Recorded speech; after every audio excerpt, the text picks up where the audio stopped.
ನಾವ್ ಏನ್ ಮಾಡಿದ್ರು ನಡೆಯುತ್ತೆ, ಏನ್ ಕೂಗಿದ್ರು ಅವನು ನಾಸೀರ್ ಹುಸೇನ್ ಯಾಕೆ ಸರ್ ಅಂತ ಬೇರೆ ಯಾರಾದರೂ ಹೇಳಿಬಿಟ್ರೆ ಅವ್ರಿಗೆ ಹೇಗಿರುತ್ತೆ? ಅವನು ನಾಸೀರ್ ಹುಸೇನ್ ಅಂತ ನಾನಲ್ಲ, ಯಾರಾದರೂ ಹೇಳಿದ್ರೆ ಹೇಗಿರುತ್ತೆ? ಅವನು ಅಡಿ ಆಚೆಗೆ ಅಂತ ಅನ್ನೋದಕ್ಕೆ ಏನು ನಿಮ್ಮ ಅಪ್ಪ ಅಮ್ಮ ಅನ್ನ ಹಾಕಿದ್ರ ರಿಪೋರ್ಟ್ರಿಗೆ ಅಥವಾ ಹುಟ್ಟಿಸಿದ್ರು ಹೇಳಲ್ಲ ಈ ಕಾಲದಲ್ಲಿ.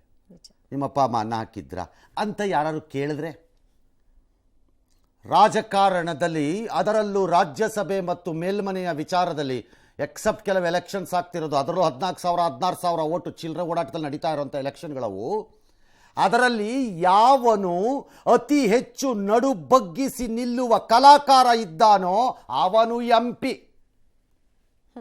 ನಮಗೆ ಗೊತ್ತಿಲ್ವಾ ಭಾರತದ ಪ್ರಜಾಪ್ರಭುತ್ವದಲ್ಲಿರೋ ಈ ವ್ಯವಸ್ಥೆಯಲ್ಲಿ ಯಾವನು ಎಲೆಕ್ಟ್ ಆಗ್ತಿದ್ದಾನೆ, ಯಾಕೆ ಎಲೆಕ್ಟ್ ಆಗ್ತಿದ್ದಾನೆ ಅನ್ನೋದು?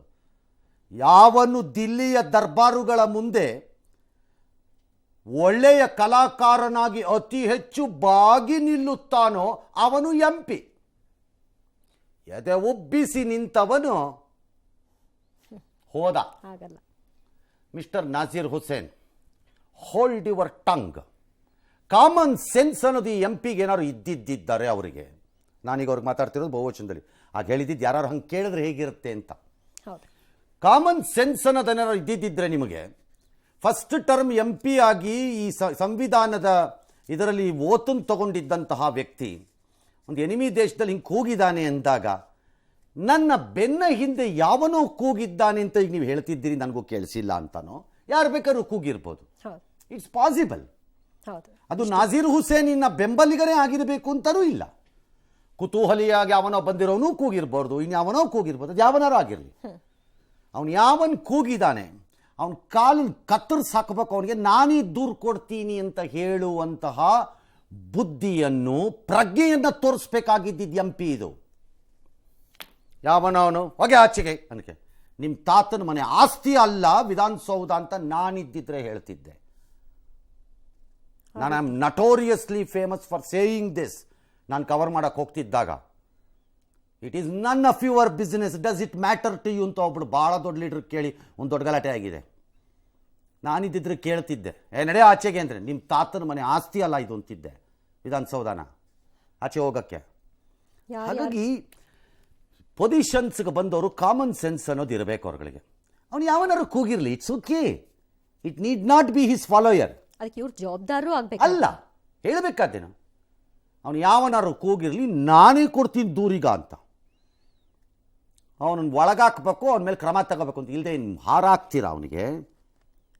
ಇಂತಹ ಅಯೋಗ್ಯರು ಮತ್ತು ಕಚಡಗಳನ್ನು ವಿಧಾನಸೌಧದವರೆಗೂ ಬಿಟ್ಕೊಂಡು ಏನೂ ಆಗಿಲ್ಲ ಅನ್ನೋ ಡ್ರಾಮಾ ಮಾಡಿಕೊಂಡು ಕಾಂಗ್ರೆಸ್ಸಿನಲ್ಲಿ ಯಾರಾದರೂ ಇದಕ್ಕೆ ರಾಜಕಾರಣ ಮಾಡಕ್ಕೆ ಹೊರಟ್ರೆ ಇದರ ಅನಾಹುತ ಏನು ಅರಿಬೇಡ ನಿಮ್ಗಳಿಗೆ. ನಾಳೆ ಚೀಫ್ ಮಿನಿಸ್ಟರ್ ಚೇಂಬರ್ ಒಳಗಡೆ ಕೂಗ್ತಾರೆ ಯಾರೋ ಒಬ್ಬ ಬಂದು, ಹೋಗಿ ಮಣ್ಣು ತಿನ್ನಿ, ಎಲ್ಲರೂ ಮಣ್ಣನ್ನು ತಿನ್ನಬೇಡಿ, ಯಾಕಂದರೆ ಅದು ಖರ್ಚಾಗ್ಬಿಟ್ರೆ ಕಷ್ಟ. ಭೂಮಿ ತೆಳಗಾಗ್ಬಿಡುತ್ತೆ ಆಮೇಲೆ ನೀವು ತಿನ್ನಕ್ಕೆ ಸ್ಟಾರ್ಟ್ ಮಾಡಿಬಿಟ್ರೆ. ಹಾಂ, ನೀವೆಲ್ಲ ಮಣ್ಣು ತಿನ್ನಕ್ಕೆ ಶುರು ಮಾಡಿಬಿಟ್ರೆ ಭೂಮಿ ತೆಳ್ಳಗಾಗ್ಬಿಡುತ್ತೆ ತಿಂದು. ನಾಚಿಕೆಟ್ಟವ್ರನ್ನ ತೊಗೊಂಬಂದು this stand can be very clear. ಅದರಲ್ಲೇನು ದೊಡ್ಡ ಕನ್ಫ್ಯೂಷನ್ ಇಲ್ಲ. ಅದರಲ್ಲಿ ನಾನು ಇಂಥದಕ್ಕೆ ಬೆಂಬಲಿಸಲ್ಲ. ಯಾವನ್ರಿ ಅವ್ನು ಬೆಂಬಲಿಸೋನು? ಸಿಕ್ಕದ ಕಪಾಳ ಕೊಡಿತೀನಿ ಅವ್ನಿಗೆ ಅಷ್ಟೇ, ಕೊಡ್ರಿ ದೂರ ಅವನ ಮೇಲೆ ಆಯ್ತದ, ಅಲ್ಲಿಗಾಗತ್ತೆ. ಅವನನ್ನು ಎತ್ತಾಕೊಂಬಂದು ಆಮೇಲೆ ಏನು ಮಾಡಬೇಕು ಅದು ಮಾಡಬೇಕಪ್ಪ, ದಟ್ಸ್ ಆಲ್. ಅದ್ರ ಬಿಟ್ಟು ಪತ್ರಕರ್ತರ ಮೇಲೆ ಅವ್ನು ಯಾವನ್ ಪಾಪ ರಿಪೋರ್ಟರ್ ಮೇಲೆ ನೀವೇ ಅನ್ನ ಹಾಕಿದ್ಯಾ? ಅವ್ರು ಯಾರೋ ಪಾಪ ಅವ್ರನ್ನ ಗೊತ್ತಿಲ್ಲ, ಅವ್ರು ಯಾರು ರಿಪೋರ್ಟ್ರು, ಅವ್ರು ಆಫೀಸಲ್ಲಿ ಕೊಟ್ಟಿರೋ ಅನ್ನ ತಿಂದುಬಿಟ್ಟು ತಿಂತಾ ಇರೋದವರು. ನಿಮ್ಮ ಥರ ಜೋಲ್ ಸುರಿಸ್ಕೊಂಡು ಯಾರ್ಯಾರ ಮುಂದೆನೋ ನಡು ಬಗ್ಗಿಸ್ಕೊಂಡ್ಬಿಟ್ಟು ದೊಡ್ಡ ಮನುಷ್ಯರು ಅಂತ ಕರೆಸ್ಕೊಳ್ಳೋರು ಅಲ್ಲ ಅವ್ರುಗಳು. ಅದಾಗಿದ್ದಿದ್ರೆ ಪಾಪ ಹುಡುಗ ಯಾಕೆ ವಿಧಾನಸೌಧಕ್ಕೆ ಓಡ್ ಬಂದು ಕಷ್ಟಪಟ್ಕೊಂಡು ನಿಮ್ಗಳ ಮಧ್ಯೆ ಒದ್ದಾಡ್ಕೊಂಡು ಮೈಕ್ ಹಿಡ್ಕೊಂಡು ಕಷ್ಟಪಡಬೇಕಾಗಿತ್ತು ಅವನು ಅನ್ನೋದನ್ನೆಲ್ಲ ಯಾರೋ ಹುಡುಗ, ಅದು ಯಾರು ಆಗಲಿ, ಅದು whoever it is, whichever the channel he belongs. ಅವ್ನು ಯಾವ ಚಾನಲಿಂದ ಉದ್ಯೋಗಿ ಆಗಿದ್ದರು ಅಥವಾ ನನ್ನ ಸಹೋದ್ಯೋಗಿ ಆಗಿದ್ದರು, ಇನ್ನೊಂದು ಚಾನಲಲ್ಲಿ ಯಾರು ಕೆಲಸ ಮಾಡ್ತಿದ್ದವರು ನನ್ನ ಸಹೋದ್ಯೋಗಿನೇ.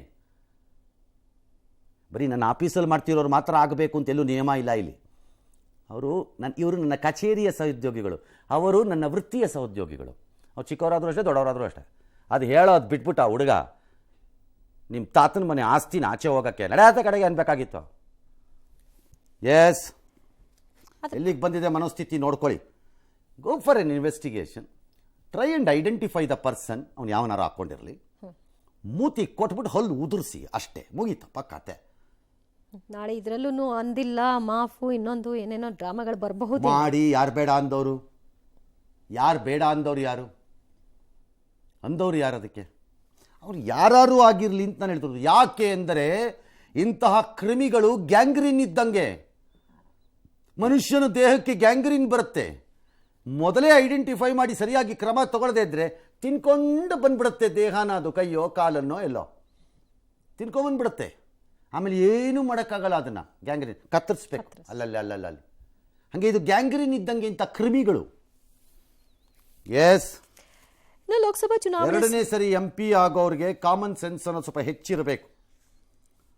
ನಿಮ್ಮ ಕಾಂಟ್ರಿಬ್ಯೂಷನ್ ಟು ಕರ್ನಾಟಕ ಏನು ಅನ್ನೋದು ಯಾರು ಒಬ್ಬರಲ್ಲಿ ಕೇಳಿದಿದ್ರೆ ಆಚೆ ಹೋಗು ಅನ್ನಕ್ಕೆ. ನೀವು ಒಳಕ್ಕೆ ಬಂದಿರೋ ನಿಮ್ಮ ಕಾಂಟ್ರಿಬ್ಯೂಷನ್ ಏನ್ರಿ ಅಂತ ಕೇಳಿದ್ರೆ, ನೇರ ಮತದಾರರಿಂದ ಆಯ್ಕೆ ಆದ್ರೆ ಇನ್ನು ಹೇಗಿರಬಹುದಿತ್ತು? ಅಯ್ಯೋ ಅದು ನೋಡೋಣ. ಅದಕ್ಕೆ ಆಯ್ಕೆ ಆಗಲ್ಲ ಇವರೆಲ್ಲ. ಧೈರ್ಯ ಇದ್ರೆ ನಿಲ್ರಪ್ಪ ನೋಡೋಣ. ಈಗ ಸೆಂಟ್ರಲಲ್ಲಿ ಖಾಲಿ ಇದೆ, ನಿಂತ್ಕೊಳ್ರಿ ನೋಡೋಣ ಅದೇನು ಮಾಡ್ತಾರೆ ಮತದಾರರು.